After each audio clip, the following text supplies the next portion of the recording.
Welcome to the Evergreen Thumb, episode 64. My guest today is James Gagliardi, the director of Bellevue Botanical Garden in the heart of downtown Bellevue. He's here today to tell us all about this beautiful urban public garden. James, thanks for joining me today. Oh, very happy to be here, and thank you for inviting us as a guest. Tell us a little bit about yourself and the work you do for the Bellevue Botanical Garden.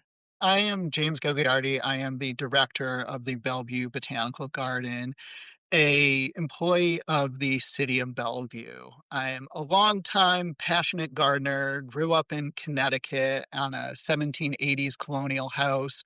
I would garden out in the back, eventually took that all over from my parents, had a little farm stand out front. Still back in the day where I can put a tin can out there and some people would put coins in to pay for squash or cut flowers, and really grew that passion, and then eventually found the botanic garden world, and the ability to share plants with the public was something that was so special and intriguing to me that I went on to get a master's in botanic garden management with Longwood Gardens.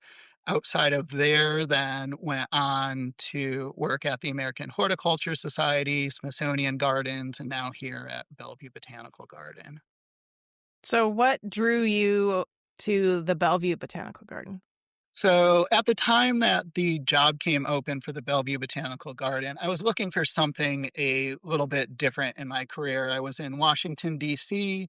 The pandemic had just occurred. There was an insurrection, and I decided, maybe it's time to go try somewhere else. And then just very much got interested in this idea of moving to the Pacific Northwest, and working at such a great garden like Bellevue Botanical Garden had a lot of advantages to it. So I was excited to make that move, try something new, and really make an impression here in the Pacific Northwest.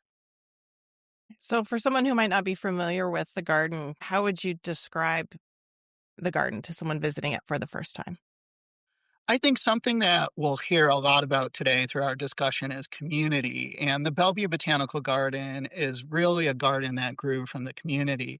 It all started back in 1984, where the Shorts, Cal and Harriet Shorts, were looking to donate their home and 7-acre property to the city of Bellevue to preserve and use as parkland. From there, the community within Bellevue, led by Iris and Bob Jewett, really had this idea of creating a botanical garden, something that could be over here on the east side that had that wonderful focus on plants. And that was something that the city was open to, but wanted the community to be supportive of that. So 2 years after that donation in 1986, the nonprofit, the Bellevue Botanical Garden Society, was formed to help manage and run the garden in tandem with the city. And then it was another 6 years after that that the garden opened to the public in 1992. Then we were about 30 acres. Now we've grown to 53 acres in total, have a beautiful visitor center, and a really robust community here. And we're getting a visitation about 500,000 people. So people still think at times we're this quiet little garden, and we like to be that place of respite for folks, but we are busy here, we are popular, and it's just a wonderful place to be. I lived in Redmond for several years, and I didn't even know that there was a Bellevue Botanic Garden, so I'm sure I'm not the only one. Can you kind of describe where the garden is in Bellevue? Yeah, so the Bellevue Botanical Garden, we're set up on a hill that we overlook the continuously growing skyline of Bellevue just across the main city area from 405. The property itself, 53 acres, has forest land, it has natural lands to it, and also about 15 acres of formal gardens, a 1950s Paul Kirk mid-century modern design house that's currently our cafe, and then also a beautiful visitor center, gift shop, and most importantly, when we added the visitor center about a decade ago, restrooms available for the public. And it's important to understand, too, we are a City of Bellevue park, and we're free and open to the public every day, 365 days a year, dawn till dusk. So great community resource. Everybody should come give us a visit. The accessible green space in an urban environment. One of the Master Gardener Program priorities is nearby nature. And so we've been following a lot of the science about how critical outdoor spaces are to physical and mental health. Do you see the effects of that within the city and how the garden helps people, whether it's just to get away from the city or things like that? I think that's one of the easiest things to see that that is definitely occurring here. Bellevue is a growing city. So we're 150,000 folks now living here, 250,000 during the day, that we're able to be here as this green resource. And Bellevue Parks as a whole, we're place ourselves as a city within a park. So we strive to have this green and accessible area within a certain distance of any neighborhood, any home in the area. But Bellevue Botanical Garden really is, well, as the director, I can say it's the jewel of Bellevue. It's a jewel of the park system. You can check with my boss too. She may validate that as well. But to recognize the need for that, especially in a large tech hub like this, multicultural, it's somewhere that's welcoming to everybody. They can come enjoy the space. But also, there's the other side of it that we are the number one tourist site in Bellevue. So if you go on TripAdvisor, you look at Bellevue as a city, it's the Botanic Garden first, the mall is second, and then a whole bunch of other natural tourist sites out there as well, too. Can you highlight some of the areas within the garden and how maybe they're inspirational or educational to the public, especially for home gardeners? So the neat thing about Bellevue Botanical Garden is that our mission here is really to be the best, and I know best is a little bit lofty, and we may have not reached that yet, example of gardening in the Pacific Northwest for the home gardener. So when some folks visit the site here, they say, it's so quiet, it's so peaceful, there's not a lot of people. And once again, I said, we get 500,000 people, so there's quite a bit out here. But we're really set up on this residential scale where there's 12 thematic spaces that run through the garden. And everything, when you're venturing through, is like going through different rooms, having different experiences with what is going on.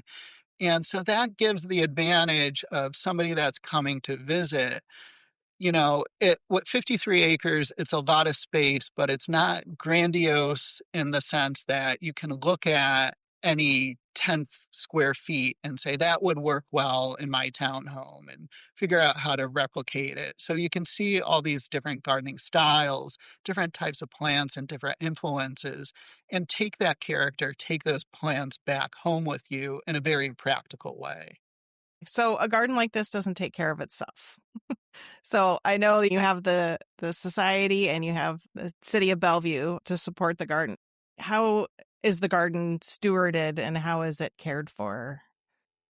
Yeah, that's always one of the biggest questions of how does it work? And I mean, all the gardeners listening know that gardens don't just happen magically. There's a lot of people behind the efforts that are made to make this such a beautiful space. And I remember when I was moving across, I was leaving the Smithsonian Institution in DC, where I had a much larger staff at that time and was showing pictures of this garden. People were like, oh, that is so beautiful. What a wonderful space. And what's your staff? And I gave the numbers and they're like, and it looks at how does that work? So, and how it works is, of course, through a dedicated staff that we have. And on the grounds here, we have a full-time supervisor, 2 full-time gardeners, 3 part-time gardeners, a part-time curator that are all working on the garden here. But what we mainly depend on is our volunteers and our partners. Last year, we had over 325 people volunteer their time to the garden regularly. And that was a contribution of over 18,000 hours. A Wow. really substantial impact that something like that has here. And the other interesting thing to realize is this garden is really set up on a partnership model. I talked about the Bellevue Botanical Garden Society that formed before opening. They are our primary partner. They have nothing outside of this garden that they're focused on. Their sole mission is the support of this garden. We split our staff about 50-50 at this garden. I have the gardening staff, the volunteer coordinator, the rental side of it, they're more on the programmatic side. So they're running the educational programs, our large events, communications, membership, fundraising. So it's this wonderful collaboration between the two of us. But beyond them as our primary partner, we have 9 other partners, so 10 in total. And those are nonprofits that are in the field of gardening. So folks like the Hardy Fern Foundation, the Northwest Perennial Alliance, then we got the fuchsia folks, the dahlia folks, the native plant folks, rock garden, and of course we'll talk about the master gardeners a little bit further on in this discussion as well too. All of those organizations have display gardens out here. They're contributing time to both taking care of those gardens, but also supporting our programs and other efforts. My guess is that shared stewardship is also connecting closely to how people learn within the garden. Can we talk about how, as people are moving through the garden, what they might see, or what kind of smaller demonstration gardens, what opportunities for learning there are there? Yeah, the great thing about this partnership model is certainly we have our mission, as we discussed, and that all these organizations also have their mission. And we're able to be a venue for them at the Bellevue Botanical Garden to spread their education. So you look at something like the Fuchsia Society is able to display so many different types of fuchsia on site here. The same with Hardy Fern Foundation, that you have this collection that people are able to get into, see different plants in situ, see the variety of plants that are available too. And then there's some other groups like NPA that it's more of that design element, putting plants together, how to display and care for them properly. And we also have an internal partner with Bellevue Utilities that runs a water-wise garden here. All these different lessons that we're able to take advantage of this site, take advantage of our audience, and each teach these messages that are important to the home gardener, whether this is physically done in the garden, done through tours, done through programs that are run on site, or even popularly through many of the plant sales that we host out here too. I understand master gardeners have been doing plant clinics on site too occasionally. Yes. So the Master Gardeners are a strong partner of ours. And they first came on doing plant clinics. As any Master Gardener is going to know, that's deeply part of what you do, part of what you need to do to get your hours in. So it was a fitting place for us to host those clinics. And then, like other partners, I think there was this view of we can do more. We want to touch plants. We want to get that physical and that display side on. So when we added 4 containers to the front of our property here, we invited the master gardeners in to take care of those, to do the planting within it. And man, do they take care of them. They're out here regularly doing the maintenance on it, doing the plant change out. And one of the things I noticed is there are a lot of plants jammed into those containers. I mean, they look beautiful, but it was an organization that I looked towards and I said, obviously they want to do more. And we had this wonderful opportunity of doing a changing display bed at our entrance. And we want to change it out every 3 years with a different message. It's 800 square feet. And the first group that I thought about going to was the Master Gardeners, because I was like, that is a group that needs more space around here to show their message and engage with their volunteers. Yeah, that's great. Hey, gardeners, I want to take a quick break from this episode because I would love your help with something. I'm putting together a quick survey to make this show even better, and your feedback would mean a lot to me. It's just a few minutes telling us about what you love, what you change, what you want to hear more of. It doesn't matter if you are brand new to the podcast or if you've been listening since day one. I would love to hear from you. You can find links to the survey on our social media, in the show notes or the episode description for this episode. But here's the thing. Your answers matter. I will read every single response, and they will directly shape what we do in 2026 and beyond. So if you've got a few minutes after this episode, I'd really appreciate it. You can also find a link on our website at theevergreenthumb.org, and there will be a link on the homepage at the top in the header that says survey. Again, that's the evergreenthumb.org, and the link will say survey. Thanks so much. Now let's get back to the episode. So for listeners, oftentimes the learning turns into action at home. What opportunities are there for them to take that learning back and implement it in their own gardens? Yeah, that is exactly the point, is to come here. You can just come and enjoy, but if I can get you to learn, we're really going to do something well here. And that's what our goal is. So if we look at an example, which is the display bed that the Master Gardeners created with us this year, it's a temporary 3-year display. It's called Habitats at Home. So when we struck out to create this exhibit, we were looking for one, a message that wasn't touched on elsewhere in the garden here, and then two, a message that fit with the Master Gardeners, your new pillars. And we looked at those pillars, had grand ideas if we can touch everything, and then weaned it down into a message of doing habitats at home, which is really creating a garden space that is both beautiful for us, but also enriching for wildlife and insects and pollinators. So the question was, how do we then communicate that message? And that's through interpretation. I come out of the museum side as well, too. I'm a plant geek with a museum studies certificate. So a proper garden to me is going to be thematic. It's going to have a plant collection in it that's properly curated, and it's going to have an interpretive message. So we worked with the Master Gardeners.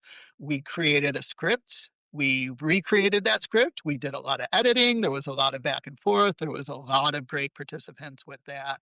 And so when you approach a garden like that, you're going to find the welcoming message coming in, talking about the purpose.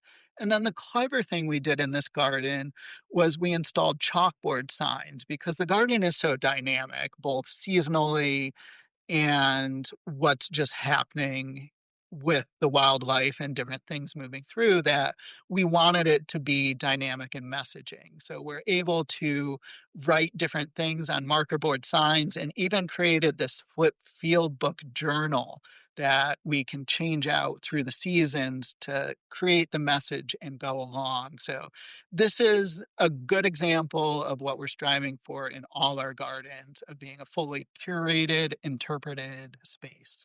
The second time you mentioned curated as you were describing this garden. So can you tell us a little more about the process of curating plants for these gardens?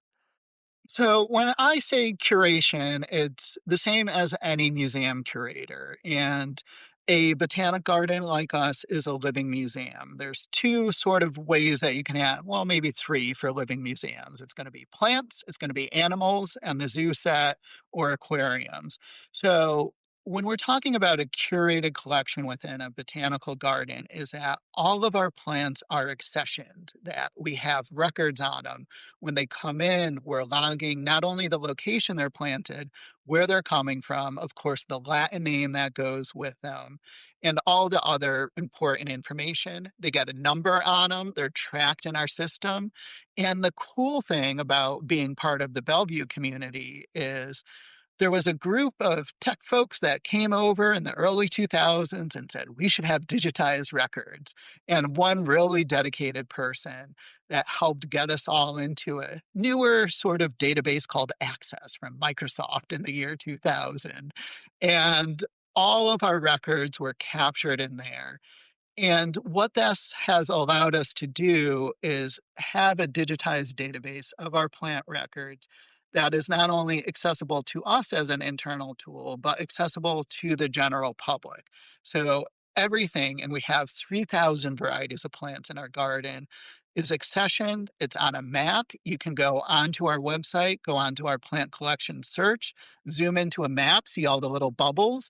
You can search for a plant, learn about it, and then find where it is in the garden to go. So we are this amazing resource as a accessioned and curated collection that the home gardener can come to. We see the students coming from Edmonds when they know that they need the more particular plants to study. So it's a great place to learn about plants. And the one thing that I really want to highlight too is we're getting even better because we had a wonderful donor that gave us a $2 million gift to endow a position, which is the first endowed position to go in perpetuity with the city for a full-time curator at this garden. So we've had a part-time curator for about 8 years. And in 2026, that will be a full-time, 40 hours a week in perpetuity, working on these plant collections and making them a valuable resource. Excellent. So, is it the curator then that helps guide the plant choices for these gardens? Or is that more up to the partners, or how does that work? Oh, that's another one of how does that work? Many people and so many opinions. Is that there is a formal process, and certainly the curator and myself as director are the protectors of the collection, the ones to make sure that we're making the proper steps. But it is very much a collaborative process between these groups. Looking at the Hardy Fern Foundation, we just did a renovation to their garden, and we looked at what the lists were. There was back and forth once again. It was very similar to the plant display that was so well designed for the habitats at home, what Master Gardeners. A list was given, ideas were had, back and forth was gone back and forth. And then figuring out what is best for the garden, what is accessible. And then, two, it is the curation and the curator that's looking at the plant collection as a whole. So when we have these 10 partners that are looking at their specific area, and maybe there was the desire to add something like a dogwood tree in, and they pick out a particular cultivar, but that's already represented as maybe we're making the suggestion of looking at a newer cultivar, different selection to broaden our collection even more. So we have that here as part of the garden that people can come visit. Another how does it work question. How is the actual design of the individual garden spaces created? Is that again a team thing? Is it partner thing? Both? Yeah, the design too, it's very similar to the answer that was given for collections, which it's a team collective of there is the professionalism with our staff, myself, the curator, and we're looking at things holistically, but also very educated and talented volunteers. And then sometimes also engaging external professionals too, that maybe in, because what you need to realize as I talk about, I've said holistic a few times, is this is a garden space and we're welcoming 500,000 people a year. So we need to make sure that we're accessible and that we're creating something that is of value for the public that's visiting us. What kind of challenges, gardener challenges, would the garden maybe help gardeners think through and work out as far as how they could solve a problem or take something back to their garden? Yeah. I mean, certainly with problem solving, I wouldn't be great on this podcast if I didn't say, come in and talk to the master gardeners at the clinic on weekends when they're out here helping. Those are a wonderful resource to get you great information. But what the value of the botanical garden and Bellevue Botanical Garden here is that we have this broad collection, as mentioned, 3,000 varieties of plants. There's terrace gardens, there's wetlands, there's natural gardens, there's Japanese style, woodland, all these different things. So a visitor can come in and see a plant that is maybe not working in their area and how it should be more properly positioned, or see something that looks similar to their backyard and say, oh, maybe if I did this, and then certainly pull aside a gardener and talk to them, or one of our roaming docents or a master gardener. Come for a tour here led by our docents, or one of the many classes. The society hosts many, the partners host many as well, including the master gardeners. So the great thing is that there's a community here to not only see these plants, but also to talk about them, experience them. And I remember, because the master gardeners will not only host clinics here, but they host the master gardener training and some other sort of IPM, integrated pest management classes and stuff like that. And one of the master gardeners came over to me and they're like, "So you have this sickly plant. Is it okay if we take the class over there to look at it?" And, it's sort of pointing out that everything's not perfect at the Botanic Garden. And, it's not our strive to be perfect, that we are very much a realistic garden. So we're very happy to share that. We're not happy to share, but we do have diseases. We do have our own issues. And we're able to talk about that as well, but also have wonderful exhibits like Habitats at Home that show a little bit of chewing on leaves is not a bad thing. Let's have a happy, balanced ecosystem, not a perfect garden. Great. So, looking ahead, what do you see in the future for Bellevue Botanical? The future for the Botanic Garden is bright and it's also growing. So since I arrived about 3.5 years ago, attendance has increased 16.5%. So there's more and more people coming here. There's more and more attention to the garden. So it's figuring out how we work with that growing attention to make sure we're still providing the value, still serving our mission, but also serving the visitors. We have a growing focus here on the visitor services side, and that's actually one of the newest positions with our nonprofit, the Bellevue Botanical Garden Society, as a visitor services manager. We've had guests here. I've met them in the garden. Had a wonderful 2 hours walking around, but I want to leave and I don't know how to leave the garden. So Oh, we're going to no. work on some more things, a little bit better wayfinding through the garden, some more of those interpretive signage so people know what they're looking at. But one of my bigger focuses looking further into the future too is the more growth that's coming to this area. So the city's been growing, but there are plans in our immediate area. The Wilburton Vision, which is our neighborhood that we're in, is a rezoning. So bringing high rises across 405 and more mixed use in the area is certainly going to grow what we have directly here. There's also, with the city of Bellevue, a very progressive project going on, which is connecting all the way down from Maidenbower Bay Park across the highway here. And that's called the Grand Connection. And that's really going to then connect us more with that downtown core. And the other things that I'm looking at in this area are certainly East Link, which we've seen about 4 rail stations open within a mile and a quarter of us. And hopefully, fingers crossed, within months, if not sooner, we'll have that connection into Seattle, which makes us even more accessible. And then the other thing that can bring a lot of folks to us is the East Rail, which is the train rail conversion to bike trail and walking path that's all the way up from Woodinville down to Renton, that 40 miles. And that will be coming on more in Bellevue, piece getting finished, along with that large wooden trestle bridge next to us. So all I see is more people coming and making sure that we're ready for them, but not losing our focus. Right. Wow, that's amazing. That's huge possibilities for growth. So, how can visitors find you or how can they support the garden?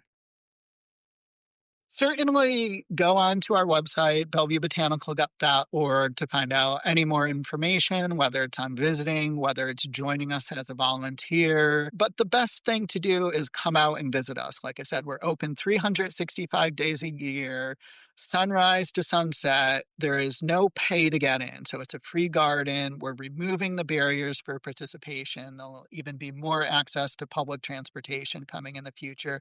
So come out and visit. Join us for plant sales, come for the plant clinics, be engaged here. Know that this is a community resource for you to learn about plants, to enjoy nature, to just get that respite and that education and take advantage of it. All right. Any final thoughts you want to share about the garden? I just want to share how lucky I am to be part of this garden and how Bellevue Botanical Garden as a whole is just lucky to be part of the Bellevue community, the East Side community, the Pacific Northwest community. that there's so much great horticulture out here, and there's so many great people that are willing to participate and help and make this the best garden it can be for the people. And not to brag, because it's never a competition, but there was a poll a few years ago from King 5 for Best Botanic Garden, and we did win it. So the people think we're pretty good, and I appreciate that sentiment and hope to see so many of your listeners and the master gardeners just become more and more engaged here. Thank you so much for being here. This was wonderful. Thank you. Thank you for joining us on this episode of the Evergreen Thumb, brought to you by the WSU Extension Master Gardener Program volunteers and sponsored by the Master Gardener Foundation of Washington State. We hope that today's discussion has inspired and equipped you with valuable insights to nurture your garden. The Master Gardener Foundation of Washington State is a nonprofit organization whose primary purpose is to provide unifying support and advocacy for WSU Extension Master Gardener programs throughout Washington State. To support the Master Gardener Foundation of Washington State, visit www.mastergardenerfoundation.org/donate. Whether you're an experienced master gardener or just starting out, the WSU Extension Master Gardener program is here to support you every step of the way. WSU Extension Master Gardeners empower and sustain diverse communities with relevant, unbiased, research-based horticulture education. Reach out to your local WSU Extension office to connect with master gardeners and tap into a wealth of resources that can help you achieve gardening success. To learn more about the program or how to become a master gardener, visit mastergardener.wsu.edu/get-involved. If you enjoyed today's episode and want to stay connected with us, be sure to subscribe to future episodes filled with expert tips, fascinating stories, and practical advice. Don't forget to leave a review and share it with fellow gardeners to spread the joy of gardening. Questions or comments to be addressed in future episodes can be sent to hello@theevergreenthumb.org. The views, thoughts, and opinions expressed by guests of this podcast are their own and do not imply endorsement by Washington State University or the Master Gardener Foundation of Washington State.